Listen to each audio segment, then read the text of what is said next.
पंजाब में एक जगह बात कर रहा था तो एक चौधरी साहब ने मुझे कहा कि जी मौलवी आदन मदरसे को चंदा दो, क्यों? मैंने उसे कहा तुम्हारे माल को पाक करने के लिए कहते हैं, तुम्हारा माल पाक थी वे। मुझे कहने लगा सादा माल कोई पलीत है? मैंने कहा आप कुरान पाक को खोल लें, अल्लाह फरमाते हैं खुज़ मिन अम्वालिहिम सदक़ातुन तुत्तहिरुहुम, फरमाया लोगों के माल के सदकात निकलेंगे तब जाके उनका माल पाक होगा। पता चला जब तक अल्लाह का हक न निकले उस वक्त तक माल को मुकम्मल पाक नहीं कहा जाता। मुझे सुन के कहते मौलवी साहब वाह ये ढाडी गाल है, हलाल माल ही हराम होंदे। मैंने कहा मुझे ये बताएं बकरा हलाल है या हराम है?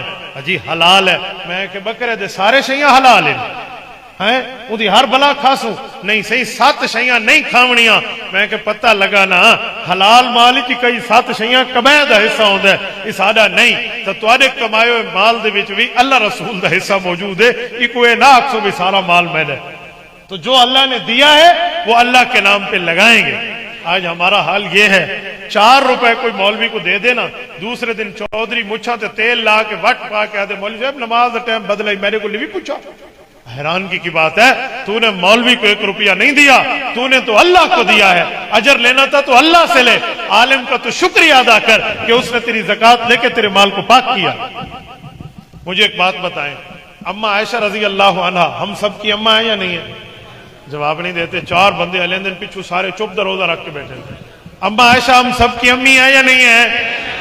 अम्मा आयशा ने एक दफा ज़कात देनी थी तो अम्मा आयशा का वाक्य सुनाने लगा हूं, तवज्जो रखना। हजरत अम्मा आयशा ने अपने भांजे को अपना बेटा बनाया था, भांजे का नाम है अब्दुल्ला बिन जुबैर रज़ी अल्लाह अन्हु। उन्होंने अम्मा का बेटा बने होते तो अम्मा ने फरमाया बेटा ये ज़कात के पैसे हैं, जाओ और फलां बुजुर्ग आदमी को दे आओ, लेकिन 2 काम करना। सुनो सुनो। उन्होंने कहा जी अम्मा जी बताएं 2 कौन से काम है? फरमाया पहला काम यह है कि उस बुजुर्ग के हाथ में न देना, बस उसके सिराने के साथ कहीं छुपा के रख देना, वो देख ले, डायरेक्ट हाथ में न देना, सिराने के साथ कहीं रख देना बस। और दूसरा काम है उसे यह भी ना कहना कि हमारे लिए दुआ करो, हमारे लिए दुआ करो, दुआ करो, हमने आपकी मदद की है। तो अब्दुल्ला बिन जुबैर गए, ऐसे ही करके आ गए। वापस आके अब अम्मा के पास बैठे हैं बड़ी खामोशी से। अम्मा ऐसा ने इनको चेहरे को देखा, पुत्र खैर है? ऐसा ही अम्मा इजाजत दे होता तो एक गाल पूछा जा, एक सवाल पूछ लू। अजी पूछो। ये आपने क्यों कहा कि हाथ में न देना और दूसरा कहा दुआ का भी ना कहना? तो हमने तो उसके साथ अच्छाई की है, हम दुआ का क्यों ना कहें? सुनो जवाब। ये जो मदरसों के साथ लोग तावन करते हैं ना, मैं इनके दिमाग को दुरुस्त करने लगा हूं। अम्मा आयशा ने फरमाया हाथ में इसलिए न देना कि हो सकता है उस बंदे के दिल में यह तकलीफ हो कि यार अब मैं इतना हो गया हूं कि लोगों की ज़कातें लूंगा, तो हो सकता है उसकी इज्जत नफ्स मजरू हो, इस वजह से बस उसको पेश कर देना, हाथ में न देना। दूसरी वजह का दुआ का तो कहना चाहिए, का नहीं बेटा दुआ का भी न कहो। दुआ उस वक्त कहा जाता है जब किसी पे एहसान करो। का हम ज़कात अदा करके उस पे एहसान नहीं कर रहे, उसका एहसान है कि हमारी ज़कात वसूल कर रहा है, हमारी ज़कात कबूल कर रहा है। अगर ये ज़कात कबूल करने वाले लोग ना हो, सदकात कबूल करने वाले अफराद ना हो, तो हमारा माल तो पाक ही नहीं होगा। उसका शुक्रिया कि उसने हमारा माल कबूल किया और हमारा माल पाक हुआ। दुआ का तो उस वक्त कहते जब हम उसको अपनी तरफ से कोई हदिया देते, फिर बात होती हमने एहसान किया तो वो दुआ करे। अंदाजा लाओ, ये है शरीयत का मिजाज, ये है दीन का मिजाज।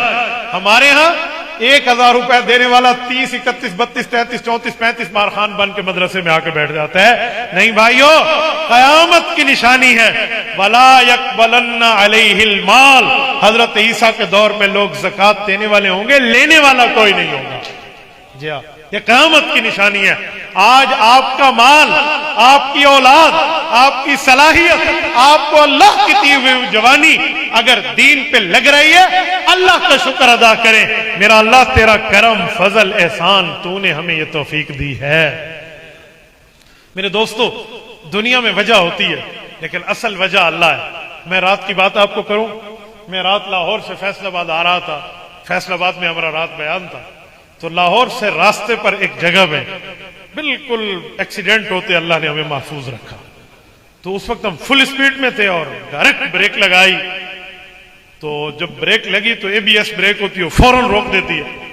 तो मेरे साथ बैठे हुए एक शख्स ने कहा वाह सही, ब्रेक के पैसे पूरे थे। एबीएस ब्रेक रखी है ना, पैसे पूरे हो गए हैं। ये एबीएस ब्रेक ना होती तो अभी हम जाके लग जाते और मर जाते और नुकसान होता। मैंने कहा मेरे भाई ये गलत कहा है। कई एबीएस ब्रेक टूट जाती हैं, यूं कहो ये अल्लाह का फजल है कि अल्लाह ने बचा लिया। हर बात में कोई वजह होती है, हर बात में अल्लाह रब्बुल इज्जत का करम होता है। आज हमारे सदकात, हमारी औलाद, हमारे वाजिबात कबूल हो रहे हैं तो इसमें अल्लाह का करम है। अल्लाह का शुक्र अदा करें। हमने मदरसों के साथ ताउन किया है तो जो दीन कयामत तक रहेगा हमारा माल भी उसका हिस्सा लग रहा है, उसका हिस्सा बन रहा है। तो मैं आप सबको यह तरगीब दूंगा कि सिर्फ यूं ना समझे मदरसे को अल्लाह चलाएगा, अल्लाह जरूर चलाएगा। हम सबको उनके साथ ठहरना चाहिए, हम सबको उनका बाजू बनना चाहिए, हम सबको उनका साथी बनना चाहिए। गली का फर्श लग रहा होता है तो हम सब पैसे मिला के उसमें हिस्सा डालते हैं। ट्रांसफार्मर लग रहा होता है, हम सब उसमें माल का हिस्सा मिला के डालते हैं। क्यों? मुश्तरका काम है। क्यों? दुनिया में तुमने पंखा चलाना है, दुनिया में तुमने मोटर चलानी है, इसीलिए मुश्तरका काम है तो पैसे मिला के दिए। ये जो दीन का काम हो रहा है ये भी हम सबका मुश्तरका काम है। तो मौलवी माद गिड्डी जो गिन के नहीं आया, ये हम सबका काम था, हमें करना चाहिए था, हमें उसका तामुन करना चाहिए कि वो हमारा काम कर रहा है। तो अम्वाल भी देने चाहिए, अफराद भी देने चाहिए। मैं आपके सामने ठहरा हूं, हमारे वालिदैन ने हमें मदरसे भेजा, हमने उला था तखस्सुस पढ़ा, तो जिन लोगों ने अम्वाल दिए, जिन लोगों ने मदरसे के साथ ताउन किया, जिन्होंने वहां खर्च बर्दाश्त किया, जिन्होंने पैसे लगाए, जिन्होंने किताबें लेकर दी, जिन्होंने मस्जिद का बिल अदा किया, मदरसे के जरूरियात को पूरा किया, क्या हमारी नेकियों में उनका हिस्सा नहीं होगा? नहीं होगा। हजरत कारी साहब तशरीफ फरमा है, शेख तशरीफ फरमा है, बाकी उलमा और बुजुर्ग बैठे हैं। हाँ, ये लोग बैठे हैं, इनकी नेकियों में उन लोगों का हिस्सा नहीं है जो वजह बने हैं, जो सबब बने हैं, जो यहां पहुंचे हैं। मेरे दोस्तों, मैं एक जुमला आपकी खिदमत में अर्ज करने लगा हूं, ये अल्लाह का करम है, इसलिए आप सब हज़रात को इसमें बढ़ चढ़ के हिस्सा मिलाना चाहिए। करेंगे? ये नहीं है कि मुझे कोई मदरसे वाले ने अपील के लिए खड़ा किया है, मैं सिर्फ आपकी गैरत पे दस्तक देने के लिए आया हूं। ये दरवाजा खड़काओ ना तो कुंडा खड़का नलबुआ खुलदा है। मैं आपकी गैरत पे दस्तक दे रहा हूं कि आप एहसान नहीं करेंगे इनका तावन करके, आप अल्लाह के नाम अमाल के मामलात में अपना नाम लिखवाएंगे। करेंगे इंशाअल्लाह। और अपनी औलाद भी भेजेंगे ना, खुसूसन जिन बच्चों के सर पे पगड़ी है, इनको भी मुबारक हो, इनके वालिदैन को भी मुबारक हो, इनके असातिज़ा को भी मुबारक हो, इनके मुआमिनीन को भी मुबारक हो कि तुम्हारा पैसा अच्छी जगह लगा, तुम्हारी औलाद अल्लाह के कुरान के लिए तैयार हो गई, तुम्हारे बच्चे रब्बे करीम के कुरान के खादिम बन गए। अब मेरी गुजारिश है, झोली उठाएं तो झोली उठाकर गुजारिश है, इन बच्चों को आलिम भी बनाओ ताकि वो तुम्हें बता सकें कि अल्लाह का कुरान और हुजूर का फरमान आपको क्या पैगाम देता है। करेंगे इंशाअल्लाह, जितने साथी बैठे हैं। और इस वक्त मैं गोया के मेजबान हूं जिले के हिसाब से, हमारे हजरत बहलवी दामत बरकातुहुल आलिया तशरीफ लाए हैं। हमारी बुजुर्गों की औलाद है। मेरी वालदा हजरत अब्दुल्ला बहलवी रहमतुल्लाह अलैह से बराह रास्त बैत थी, मेरी अम्मी बराह रास्त बैत थी। मेरे नाना जान हजरत मौलाना सैयद मोहम्मद अमीन शाह रहमतुल्लाह अलैह बराह रास्त हजरत बहलवी के खलीफा मुजाज थे। हमारा घर के खानदान का फैज हजरत बहलवी की खानकाह से है।